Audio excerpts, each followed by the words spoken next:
Today's Sunday, March 16th, 2025, and the leadership race wasn't an election, says Pierre Poilievre, and he's right about that. Really, it wasn't. And unfortunately, though, I think that the powers that be are going to try and pretend that it was good enough. And don't worry about it, Canadians, go back to sleep. And some Canadians will maybe go along with that. Another church fire. Must be islamaphobic to talk about it because not many people are talking about it because it came across my feed on just a minor account. But yeah, these things keep happening. And the big problems are, our leadership focuses mainly on Islamophobia or anti-Semitism and obviously and purposely avoids talking about the Christian attacks, et cetera, and the church is burned. And that's unfortunate. We'll talk about that. Illegal for Trump to deport criminal invaders. It's a weird juxtaposition. It is perfectly legal for Biden to fly in foreigners, but it is illegal for Trump to deport them. So that's weird. Judges are trying to undercut the Trump administration, and I don't think they're going to allow that to happen. So gear up for that, or gear up for watching that. Gas prices didn't drop yesterday. Yesterday, I reported that the carbon tax was gone, and it's more complicated than that. It's way more complicated than that. We're going to start talking about carbon taxes and Mark Carney.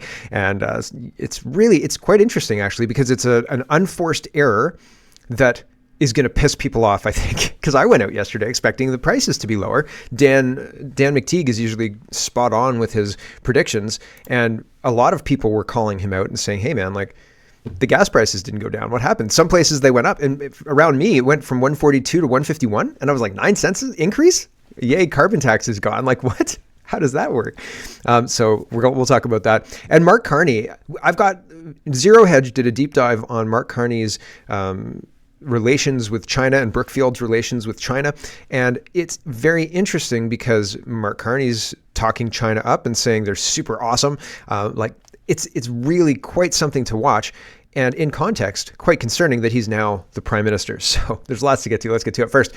Dan McTeague, he says, it's a ruse by another name. Mr. T says gas prices mostly stayed the same or went up slightly in London, Ontario. Yeah, they went up a lot in Guelph, Ontario. And Dan says it's a ruse. And it didn't happen. It didn't happen. Why? And Brian says, left Alberta to go to Saskatchewan today. No drop in either province. So, right? And Dan says, timed for the election to fool us into voting for the same Liberal NDP Greens responsible for this ridiculous weather in the first place. Now, that might be acceptable. You might think, oh, okay, like maybe I misunderstood, but you didn't misunderstand. Yesterday, I talked about how I had video talking about Mark Carney saying immediately, and I'm going to show you that video in just a second. I want to go through what this piece of paper that he signed was, because we've got kind of quasi close-ups of it now, and we can read what it says. So the former chief of staff to Prime Minister Harper, Guy W.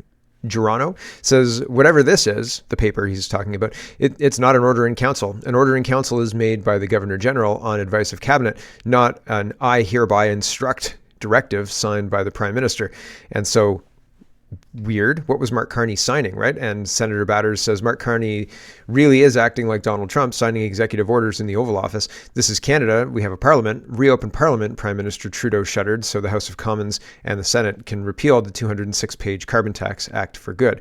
And right, one of my main questions is, why hasn't Parliament been recalled? The whole prorogation was in order to have a reset to get the Liberals, their leaders in order, and he's effing off to Europe next week? Are you kidding? So, like, why isn't Parliament open? And why is our new Prime Minister lying to us?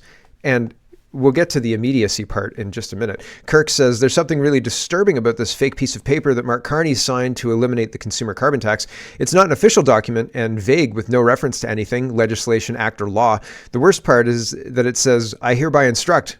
Who does this unelected Muppet think he can instruct to do things? An order in councils don't work like this. Everything about this is a lie. Everything about this. It's pantomime. The letter says, I hereby instruct that the fuel charge be removed as of April 1st, 2025. And I couldn't see this yesterday. I just saw him signing a piece of paper. There wasn't anything to read. And that the April 2025 Canada carbon rebate be issued. So the rebate check will still go out, but the carbon tax is being rescinded as of April 1st. But that was not at all clear yesterday. Yan Yi Zhu, who's a political He's an assistant prof of international relations and international law and sometime political advisor. He says, first, Mark Carney's chief of staff was caught lying to a court about the existence of an order in council. So I suppose it's not hugely surprising that Carney would be signing a fake executive order in imitation of Donald Trump. And Yuan continues, since I've gotten ridiculous replies, this piece of paper isn't an order in council, which comes from the Governor General. And it isn't a recommendation to the Governor General for an order in council. It's a fake document masquerading as a legal order by a prime minister who is claiming powers he doesn't have on his first day. Like, this is an unforced error. This is a bad misstep. You're the quarterback or the person who gets the kick, and you just dropped the ball because you got a text and you pulled your phone out and you're kind of standing there and everybody's screaming at you, what are you doing? Stop it. And then the other team picks up the ball and runs and gets a touchdown. And you're like, I had to reply to my boo. Right. And people are not happy about this. Right. But it's not trickled in yet. People don't understand what's happened. It's going to become evident today. People are going to realize what's happened today. And by all rights, newspapers should be pissed off about this and running headlines, but I don't think they will, but they should. And this should be on all the Sunday news as well. Like, this should be the main topic. If the main topic is not, why isn't Parliament being recalled? That should be number one. And number two should be, why is Mark Carney lying about the carbon tax? Because it's a question. It's a question. Here is Ryan, and he's highlighting the quote. He says, as my government's first order of business, quote Mark Carney, I've canceled the consumer carbon tax. That's past tense. Ryan says that's a lie. Yeah, yep. Spot the difference. President Trump signing an executive order. Mark Carney signing a worthless piece of paper meant to fool the masses. Select a Carney, expect a circus. That's where the title of today's show came from. So it made me chuckle. But a Carney and a circus, it's clowns for circuses. And carnival doesn't really fit, right? I don't know. David says, he said immediately. How does this translate to April 1st? He had the piece of paper in front of him that said April 1st. He says immediately, okay? Immediately. Right here, he says immediately. And we will be ensuring... Hold on, he says it twice. The consumer fuel charge immediately. And we will be ensuring that... Does immediately mean something different in Mr. Carney's world? Like, hold on. Reported during the leadership campaign, we will be eliminating the Canada... fuel charge, the consumer fuel charge, immediately, and we will be... If you say you're going to do something immediately, like somebody says, hey, can you take out the trash? And you say, I will immediately do that. Does that mean you'll go out and do it right then? Or does that mean in 5 minutes? Or does that mean when you're done your Fortnite game? Or does that mean... I feel like I'm talking to my 10-year-old. Are you kidding me right now? When I say immediately, I mean you get up off your chair and do it now, right? Like, immediately, Mark Carney, is not April 1st. April 1st is a good long way away. I mean, like, April 1st is weeks away. Like, April 1st is more than 2 weeks away. 2 weeks and 2 days, April 1st. Can you see that? Oh, I don't know if you can see that. Yeah, you can see that. Okay. 2 weeks and 2 days. Wild. Immediately soon. Immediately. I am going to quit smoking immediately-ish. Mark Carney lying. Why? Why are you standing there texting your girlfriend, man? They're going to pick up the ball and score on you. You idiot. You idiot. I mean, fine, but you idiot. Liberal Party says this is action for Canadians. This is 19 hours ago. Prime Minister Mark Carney's decision Friday to eliminate the consumer carbon price will see the price of gasoline reduced by 17.6 cents on April 1st. Now your party's saying this happens April 1st? Your leader, Prime Minister Mark Carney, said immediately when he signed that piece of paper in front of the cameras yesterday. Which is it? Well, it's not immediately. Immediately. I will do the dishes immediately after dinner-ish. Right? After I've had a cigarette. We were talking about how great smoking is. And also the downfalls of smoking. I went to a hockey game and I just kind of mused, like, remember when everybody could smoke in here, right? Like, remember when they could smoke in the mall? And I said, it was great, wasn't it? And then my mom said, oh yeah, but your hair smoked and like your hair smelled and jackets only lasted for like one season because they smelled like they stank, right? And I was like, oh yeah, that was the downfall. And if you went to the bar, then those clothes were done, like the jeans too, like everything else. Oh yeah, ridiculous. But smoking, don't even start. Okay. Cedar Grove says, how is this real? On the left is the Liberal Party saying, with the Canada carbon rebate, we'll keep taking strong climate action and putting more money in your pocket. So the carbon rebate puts more money in your pocket, right? But Also, we canceled the carbon tax, past tense, but they didn't. While Pierre Poilievre offers empty slogans, we're taking action, or we're lying to your face immediately to fight climate change, put more money in your pocket, and build a strong economy. Okay, why not both? Because they're opposites. That's why. Here's another example. The Liberal Party says the Canada carbon rebate puts more money in the pockets of 8 of 10 families. Pierre Poilievre would take it away. They just took it away. He'd leave Canadians worse off and stop our fight against climate change. And the Liberal Party says, we're taking action. Carbon tax canceled. Big green check mark. But it's not. It's not canceled in a couple of weeks. The paperwork's done. No, it's not. Okay, the paperwork isn't done, but I signed a piece of paper that's meaningless. It's hilarious, except that it's happening to us, right? It's still kind of funny. Because we shouldn't let it, right? We shouldn't let it. Remember the 1980s or 90s television shows where the woman shows up and like the regular cast has to, for some reason, take care of the battered woman. And then the implication is she's gone back and she's making that choice. We're making that choice. We're just allowing this to continue happening. Carney's slapped us in the face and he's shown up with flowers. And he says the flowers will be put on the table on April 1st, immediately, April 1st. And we're falling for it. Sleeping with the enemy, right? Mark Carney's the enemy, and we're crawling back into bed, okay? Honestly, it's ridiculous. Ryan Garrettson says, this is some next level psychological abuse. They're taking credit for getting rid of something they not only created, but fought for years to keep. They trashed anyone who even suggested it should be removed. Now they want us to think they're heroes? It's actually insane that this is real life in Canada. Yeah, for real. Like, they've got all this stuff. Mark Carney canceled the carbon tax. So Mark Carney says the world is shifting and Canada needs to be ready. The consumer carbon tax was too divisive when we should be pulling together. That's why I took action to cancel it on day one. He totally ignores the environmental impact. If climate change is real and the best way to fight climate change is the consumer carbon tax and it's more money in your pocket, 8 out of 10. If all of that was true, then what Mark Carney's doing is harmful. And he's not doing anything to fix like I talk about often, you have to draw down a program like for a company for a wage subsidy. You can't just turn it off because that's going to harm the company because they've responded to incentives. You have to turn it off, and then if you want to incentivize something else, you can replace it with whatever it is, and then you can wind it down, right? So over a period of like a year and a half, it comes out.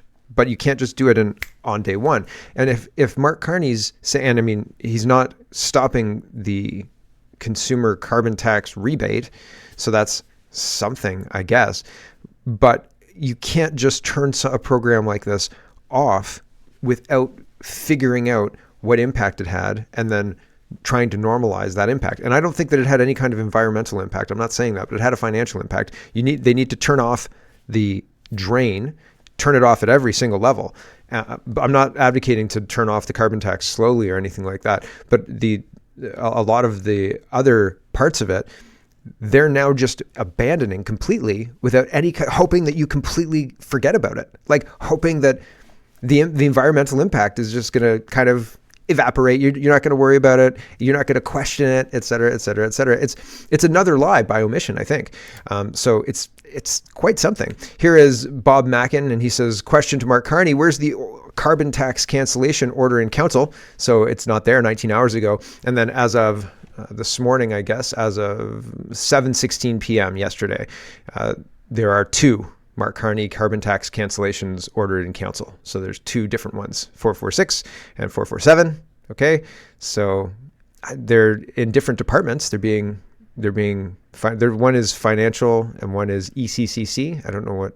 One is FIN and I assume that's financial, and the other one is ECCC. So I don't know, but there they are. Here is Pierre Poilievre, and he says this is not canceling the carbon tax immediately or otherwise. It's just not. And here we go.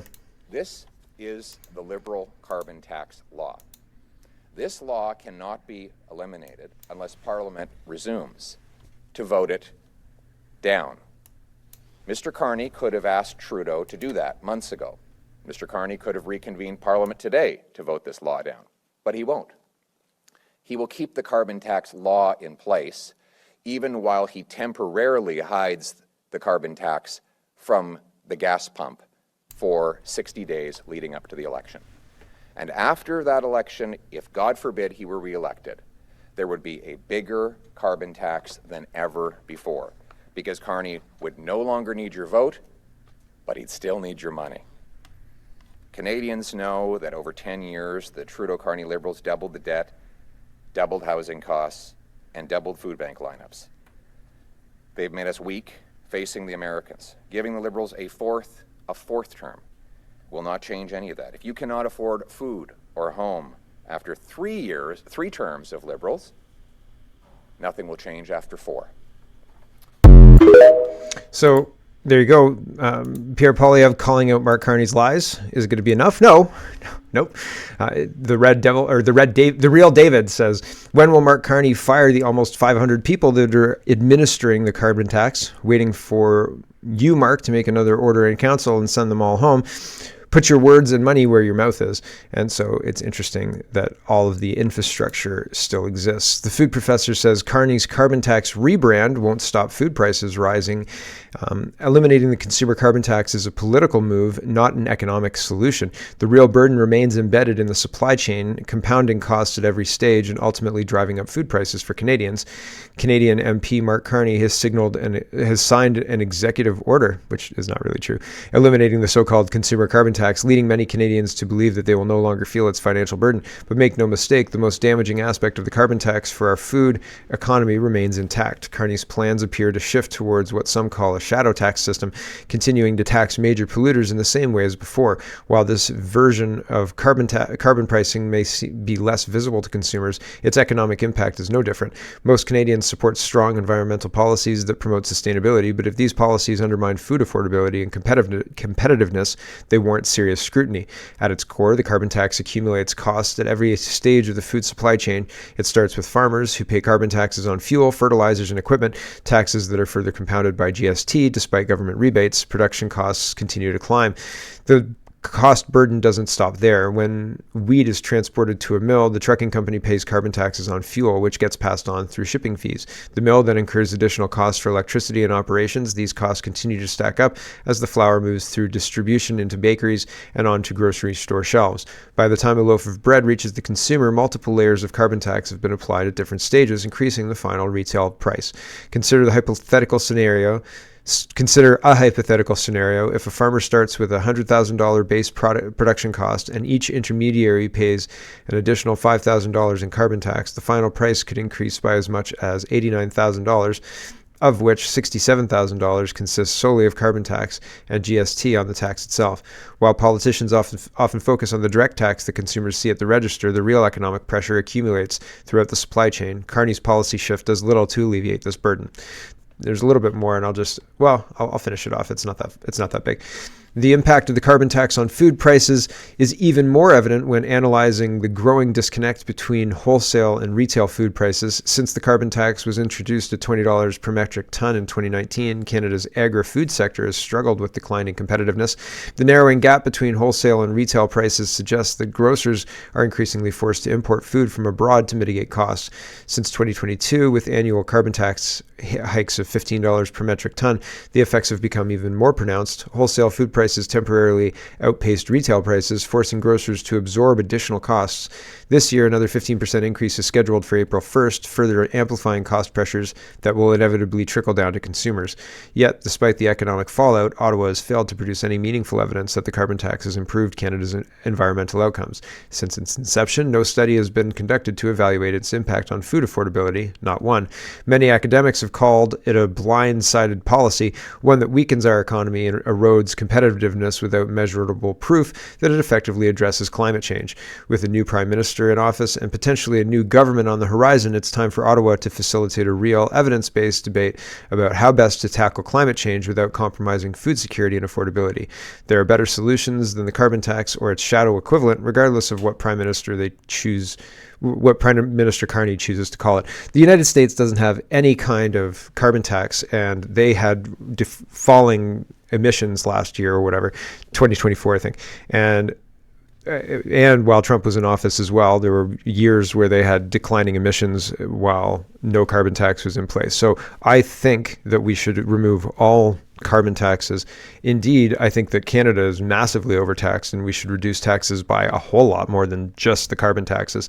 And we should stop allowing politicians to steal from us in this way, because the carbon tax, the idea that they're doing anything for the environment with that money to mitigate a fictional thing like climate change is laughable at this point, honestly. And like, I don't trust them.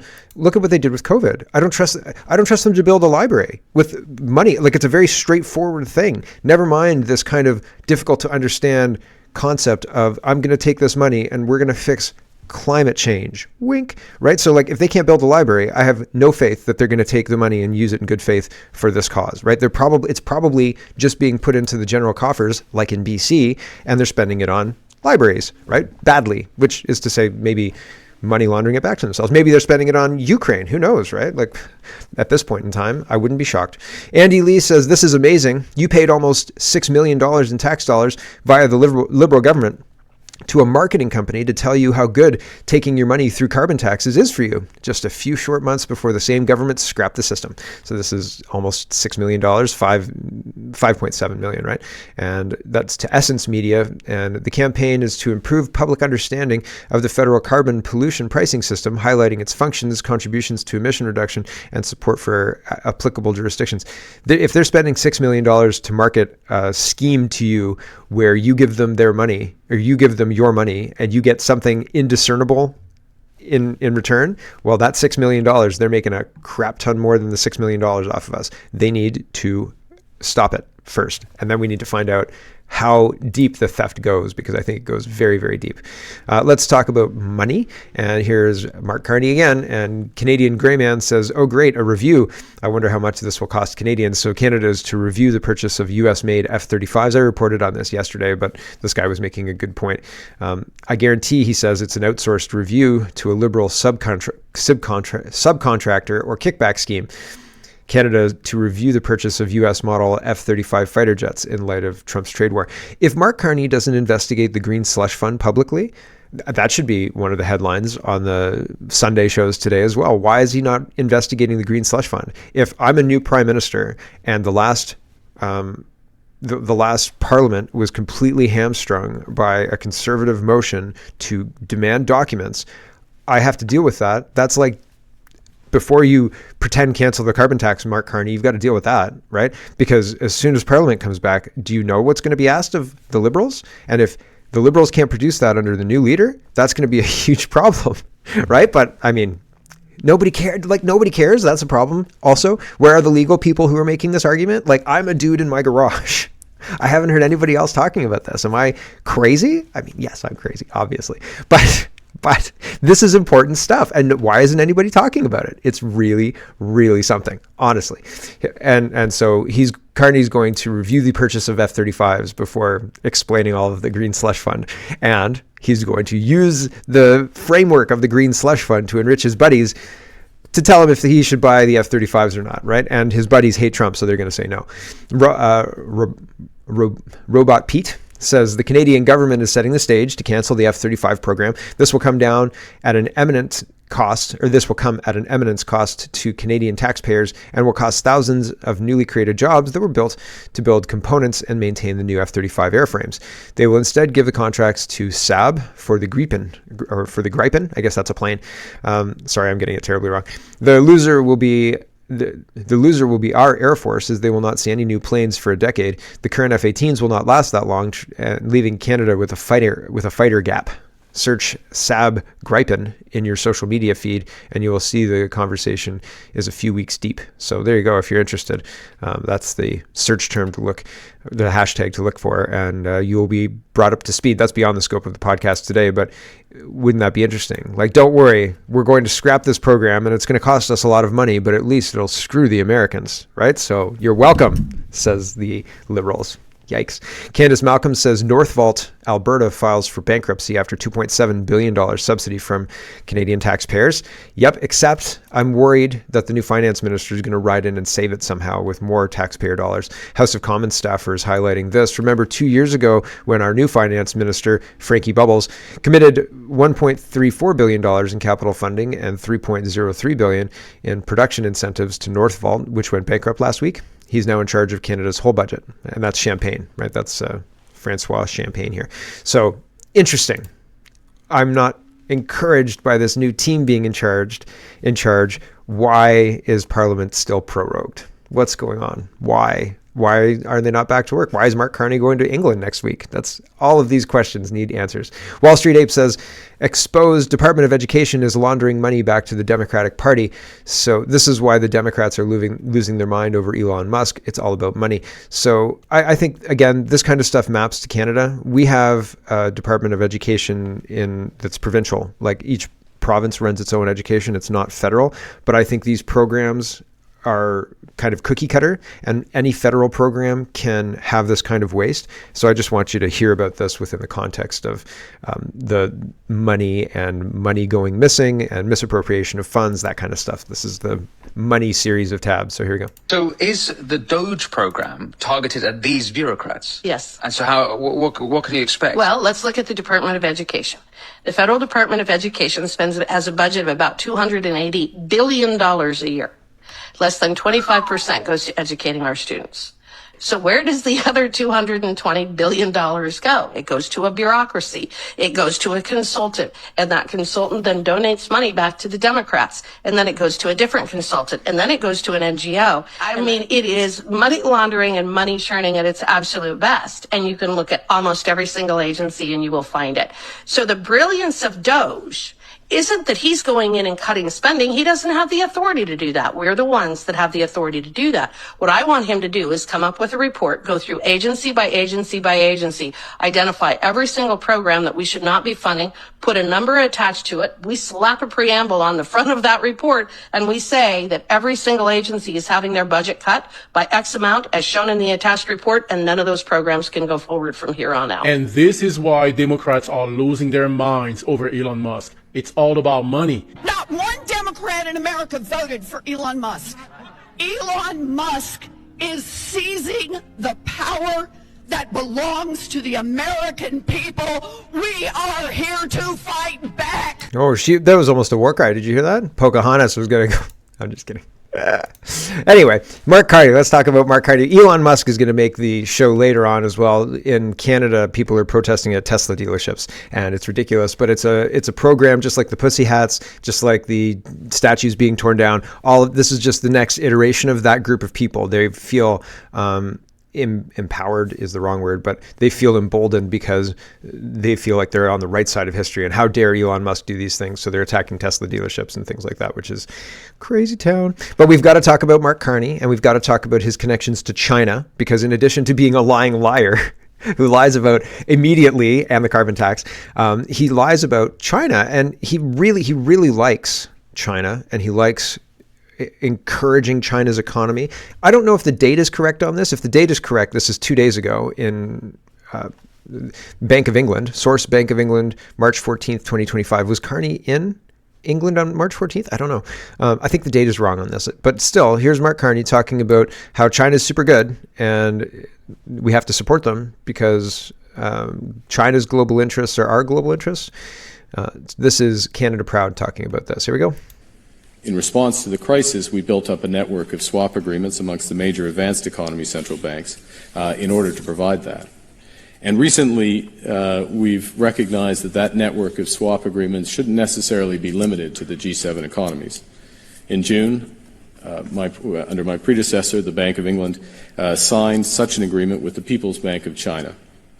And this reflects the growing international role of the renminbi.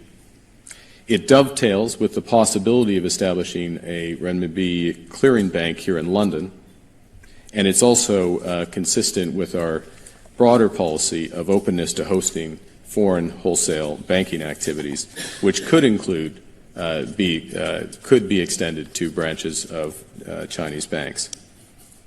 Now, helping internationalization of the Chinese currency is a global good, consistent with London's historic role. In response, so I don't know why it's a global good. I don't know what the rationalization is. So I apologize for not having a longer clip. I like to have a more robust clip usually, but that's all I got. So it's interesting. Here's Zero Hedge, and he's doing a deep dive into Brookfield, and just a little bit here. The link is in the description. You'll have to do a little bit more reading if you're interested in going deeper. But Brookfield's deep ties to Chinese land, loans, and green deals. A review of corporate documents revealed that Brookfield, the influential $900 billion Canadian investment fund from which Liberal Prime Minister-to-be Mark Carney, well, now Prime Minister, Mark Carney stepped away from in order to replace Justin Trudeau as Canada's leader, maintains over $3 billion in politically sensitive investments with Chinese state-linked real estate and energy companies, along with a substantial offshore banking presence. One of its major real estate ventures, a $750 million entry into high-end Shanghai commercial property in 2013, involved a Hong Kong tycoon affiliated with the Chinese People's Political Consultative Conference, CPPCC, which the CIA labels a central United Front entity of Beijing. So United Front rears its ugly head quite often, and this is a little dense, but it's Zero Hedge, so like expect that. It's interesting and damning, and again, we're accepting it. We're just allowing this to happen, and I don't know that in fact, I think that our elections are rigged, and we just watched a very managed leadership pageant that didn't seem like people were allowed to really participate, unless you already agreed that Mark Carney was the guy. And so I think our elections are rigged, and we're in a situation where we don't have a lot of choices at this point in time. I think a lot of people are waiting to see what happens with the United States, but like as we're watching our own country evaporate, we're just going to see and wait and see. It's a weird strategy. Let's see how it works out for us, Cotton, right? Like, yikes. Michael Barrett says, Carney wants you to trust him, but refuses to tell you the truth about his massive financial and conflicts of interest. Brookfield won't say if he still holds assets, and experts say his so-called blind trust is a sham. We know he puts profit over people. Canadians deserve answers. So, like, if you're invested in stocks, and I'm invested in a couple of stocks, but like I don't have a huge portfolio or anything like that. But like the stocks that I play with, I have on my little stock app, right? And like I open my little stock app and I can see if it's gone up or down, right? And I don't know about all my holdings, but like some of them I know, right? And people who are interested in money, I think they know even more. Like I think that they've got a pulse on it. They don't need their financial documents to calculate the ups and downs day to day. If you have that access to the stock app on your little phone there, you're going to be able to see that, right? And especially if you're, a super duper smart former central banker of the Bank of Canada, former central banker of the Bank of England, prime minister, to the stars, et cetera, et cetera, et cetera, you probably are going to be able to keep that in your head, right? And he says, oh, no, I couldn't possibly know. It's a little bit hard to believe, if you ask me. So National Post is reporting Bay Street insiders question Carney's placebo blind trust as Brookfield ties come under scrutiny. Many on Bay Street are raising their eyebrows about Carney's potential conflicts, according to financiers who spoke to the National Post. So context on why people are raising eyebrows, right? It has a lot to do with China. And so are you gonna torch your career by calling out Mark Carney, the new prime minister? Probably not, but you're gonna raise your eyebrows and go, oh, that's weird. See you later. Okay. Here's Julius, and he's responding to Mark Carney. Mark Carney says, in an obvious lie, it's time to unite Canadians by focusing on shared values and common goals. It's time to spend less and invest more. It's time to secure new trading partners and build one's strong Canadian economy.